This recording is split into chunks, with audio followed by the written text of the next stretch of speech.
Hey, what's going on, everybody? My name is John. Thanks for checking out another video here on the Chasing Majors channel.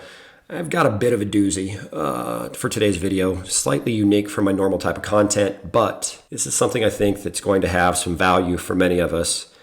And, I figured it was probably the right timing. Recently, in the last few weeks, months or so, there's been a lot of kind of negative press that's been flying around, and it's really kind of dominated chat boards and YouTube chat conversations and other YouTubers making content related to trimming and altering cards. And there's been some less desirable figures that have come out and shared some content that has the hobby a bit of a buzz. So today I'm going to share with you guys some of the hobby's biggest scandals and scams. I'll share with you all what I believe is today the biggest scandal and scam that the hobby's ever seen. And then I'll take you on a bit of a journey of some of the bigger scandals and scams that I've seen over my 40-ish years inside the hobby. I will be making a part 2 video to this. That part 2 video will come out more as a podcast type video. Today we're going to be going over a timeline and I'll be sharing actual information and data. But that part 2 video, I will be sharing with you guys various scandals and scams I have been involved in as an innocent consumer. By the way, there are multiple scandals and scams I personally have been impacted by over the last 35 plus years inside this hobby. Before we get started on today's video, I am going to ask 2 things of each and every one of you. If you appreciate this value or the value that what I'm going to be sharing with you guys, and by the way, it took me a lot of time to put this video together. That said, hit that like button. I do think that this video is going to be valuable not only for new collectors and inexperienced collectors, but I think that it also becomes almost a reminder video for those of us that have been in the hobby for some time and or those of us that consider ourselves very experienced within the hobby. But it becomes this reminder of the scandals and scams inside this hobby have been there for 40, 50 years. And they'll be there for the next 40, 50 years. And so we need to remain cognizant of that, aware of that, so that we make smart purchases, specifically when we're making online types of purchases. All right, let's go ahead and jump in. 1987. This is the biggest scandal and scam to date. I do believe that there is another scandal and scam that I'll briefly touch on here in a few moments that could eventually trump this.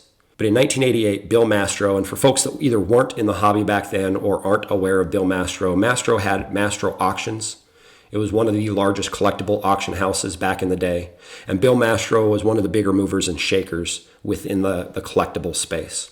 But he knowingly sold a trimmed Honus Wagner T206 for $110,000, and he failed to disclose that the card had been altered. Now, this was a beautiful card, and the Honus Wagner card is one of the most iconic cards in all of the sports card hobby. It doesn't matter if you're a baseball card collector, a football, a basketball card collector, any sports cards, the Honus Wagner is easily identifiable and one of the most iconic cards. It's fairly rare, and in modern days, any copies that come to the marketplace sell for millions and millions of dollars.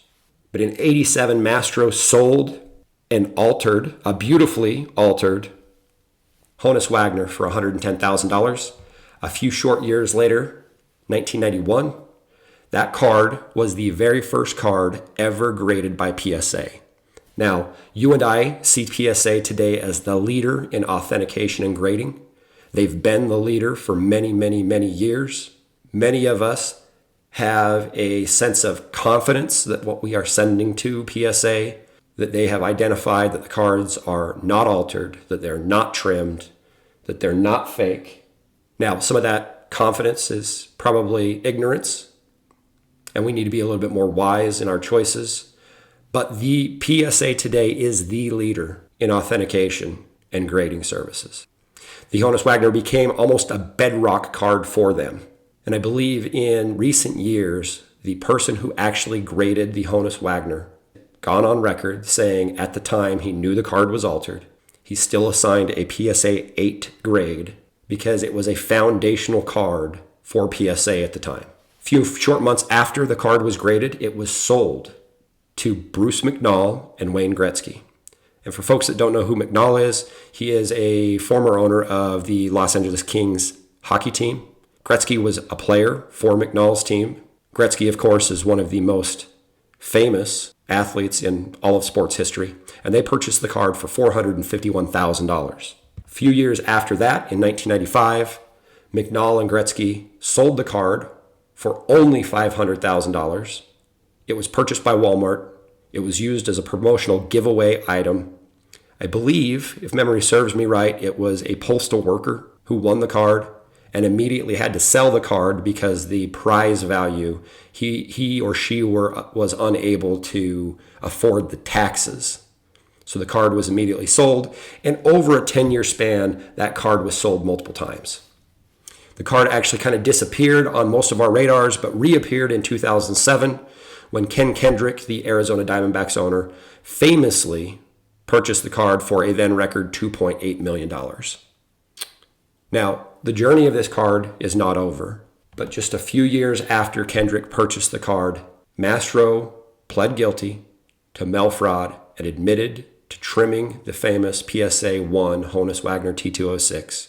And while many within the hobby had suspected that the card was either fake or altered, it became public knowledge that one of, if not the most famous card in all of the entire sports card landscape, the entire hobby, had been trimmed. And it's unfortunate, but today many experts, they believe that the card would fetch a price much higher than the $2.8 million that Kendrick paid back in 2007.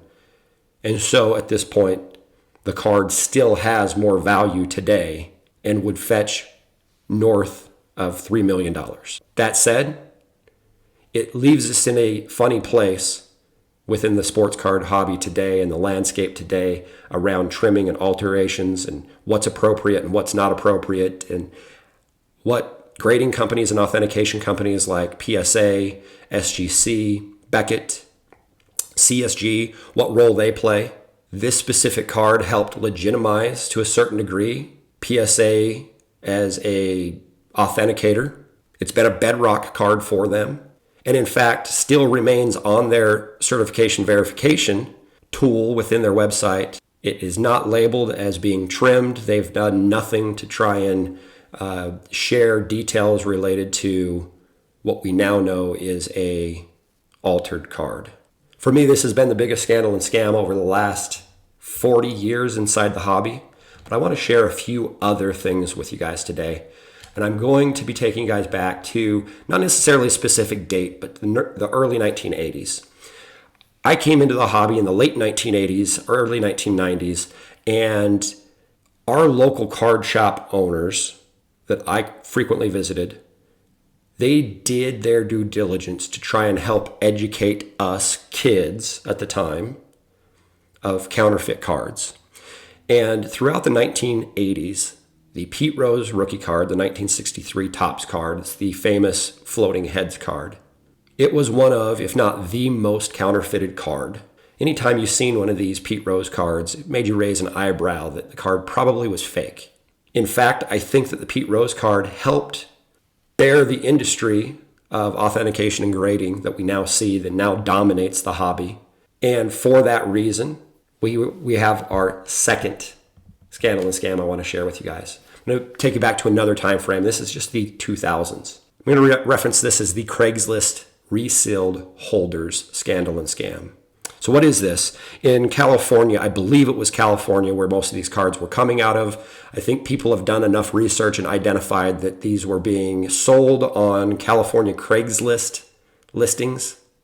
There are dozens and dozens and dozens and dozens of examples that you guys can find online related to this scandal and scam. But what was taking place is, due to the popularity of grading at the time and the fact that graded cards, much like they do today, sell for premiums, people were buying lesser graded cards. They were breaking the seal. These were supposed to be tamper-proof seals, by the way, but they were breaking the seal, replacing that card either with a lesser-known copy of the card and then regluing it together, or they were breaking the seal and then they were replacing the flip or the label with a fake flip, putting a version of whatever that card would marry up to, and then selling that card at premium prices. Now, experts quickly caught on to what was taking place. They recognized that the fake flips, the fake labels, didn't 100% align with some of the tamper-resistant measures that were put in place by PSA, SGC, and others at the time. And there was a hazing that would come and show up on the holders when they would break the original tamper-proof seal. As well, they would use just a clearish glue to reseal them. During the research for this specific video, I unfortunately have never known of anybody being charged or convicted with any damages related to this scandal and scam. But this was a scandal and scam that was prevalent kind of through the 2000s. And even still today, you should raise an eyebrow to older PSA, SGC slabs, older Beckett slabs. Even though I don't believe Beckett was impacted as much as SGC and PSA was from the day, from this specific scam.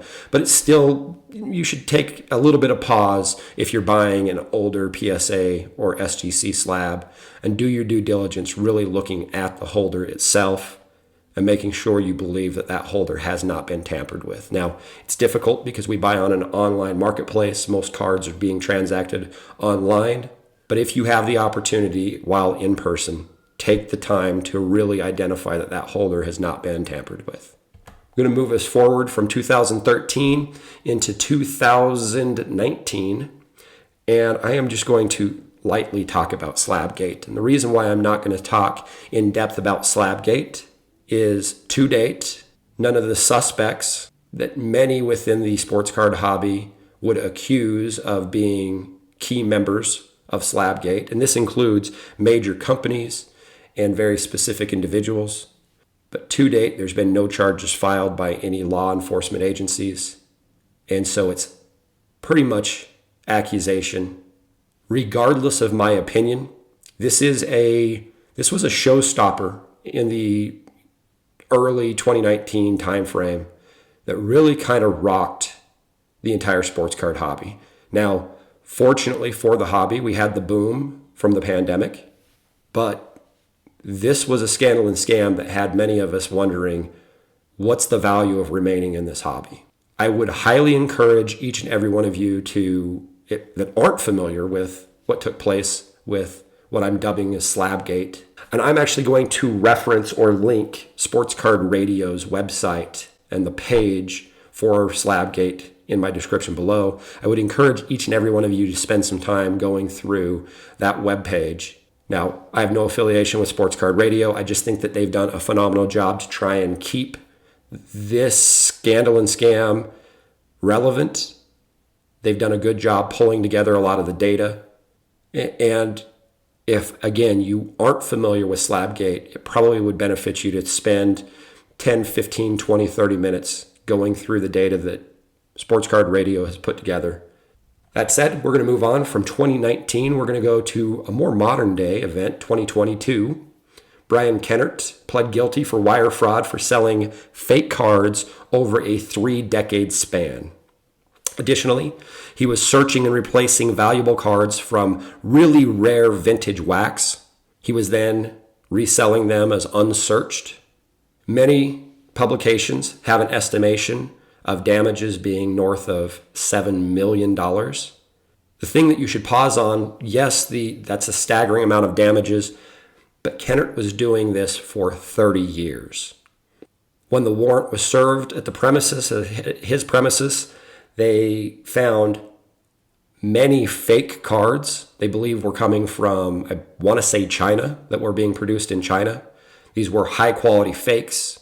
I believe many of these were Wayne Gretzky O-Pee-Chee rookie cards, which are high dollar cards, as we all know. Over 30 years, Kennett was frauding the industry and got away with it for a 3-decade span. Going to fast forward to just a few months ago, really, 2023. Kyle Bertrand was convicted of federal wire and mail fraud. The scam he was pulling was he would purchase cards on various online platforms. Once the card was shipped shipping notification was presented to him and it was actually in the mail system, he would then go dispute the charges with his credit card companies. Additionally, he was selling products on some of these online platforms. Unsuspecting buyers would purchase from him and then he would ship them empty boxes. Now, in comparisons, the estimated damages fell to resonate with many, only being $30,000, but $30,000 is enough to really leave a pretty big stain on many collectors that were impacted by this scam. And Bertrand isn't unique. There's many other scammers, scam artists inside this hobby that do these sort of tactics and these sort of scams. Final one I'm going to share with you guys. This is, there has not been a conviction in this case, but Gilbert Mayo McNeil has officially been charged with conspiracy to commit wire fraud in connection with selling $800,000 in fake cards. Those fake cards were potentially also in fake slabs based upon reporting that has been done following the charges that were filed. There were two cards, specifically a 1986 Fleer Michael Jordan rookie card, which was fake, that was sold to a Las Vegas sports card shop. It wasn't until after the transaction that the sports card shop identified that the card was fake and the slab was fake. The PSA numbering did come up as valid within the cert verification tool. So the labels, the flips were fake. We'll closely watch this one, but roughly $850,000 in damages. He was selling fake cards for about a 2-year span, knowingly, or at least based upon charges. Again, these are all accusations at this point. He has not officially been convicted, but we will be following this case, and things don't look awesome for Mr. McNeil. All right, before we wrap this up, there are some scandals that I have not put in here. One that comes to mind would be Star Manufacturing or Star basketball cards in the 1980s. I've heard stories of Star cards being reproduced well after they lost the licensing, sold on various shopping TV programs. I don't have a great bead on exactly how big that scandal was. I believe that there's been videos and some great publications out there. We know it exists. I did not put it on here, as during my research I was kind of stumbling through to try and truly identify exactly how big that scandal was. But you all may know of that. If so, if you have good resources, references, or information about that scandal, feel free to leave it in the comments below. When we talk about counterfeit cards, some of the most high dollar cards from 1952 Mickey Mantles, from 1986 Michael Jordan rookie cards, these counterfeit cards are prevalent in the hobby. They have been prevalent in the hobby, and they aren't going away. I want to leave you guys with the final note of be careful. Educate yourself. As part of the part 2 video, I will be providing you guys with a list of things that I believe you can do to try and educate yourself and reduce the chances that you'll be scammed. Part of that part 2, as I mentioned, I'll be sharing some of the scandals and scams that I personally have been involved in as an innocent consumer. But I feel like sharing my personal issues will potentially help you guys not be impacted by scam artists in the future. We're going to wrap this one up here, everybody. Hope you guys appreciate the video. Please like, comment, subscribe. Chat with you guys in the next one.